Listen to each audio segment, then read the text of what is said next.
সালাতে দোয়া কবুল হয়। সালাতে দোয়া কবুলের 3 জায়গা। একটা হচ্ছে তাকবীরে তাহরিমার পরে আমরা সানা পড়ি না, আমরা তো একটা পড়ি। আল্লাহর হাবিব সুন্নাহ এবং নফল নামাজে আরো পড়তেন সানা, ওই দোয়া কবুল হয়। 2 নম্বর জায়গা সালাতে সেজদায় পড়ে দোয়া করলে কবুল হয়। আকরাবু মা ইয়াকুনুল আবদু মির রাব্বিহি ওয়া হুয়া সাজিদ ফাকসিরু ফিহি দুআ। বান্দা যখন সেজদায় লুটিয়ে পড়ে, বান্দা আল্লাহর সবচেয়ে কাছে চলে যায়।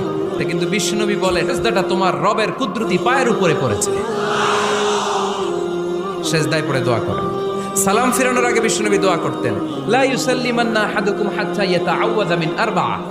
আল্লাহর হাবিব বললেন, 4 জিনিস থেকে পানাহ না আছে আমার কোন উম্মত যেন সালাম না ফিরায়। তারা যেন পড়ে, আল্লাহুম্মা ইন্নী আউযু বিকা মিন আযাবিল কবর, আউযু বিকা মিন আযাবি জাহান্নাম, আউযু বিকা মিন ফিতনাতিল মাহইয়া ওয়াল মামাত, আউযু বিকা মিন ফিতনাতিল মাসিহিদ দাজ্জাল।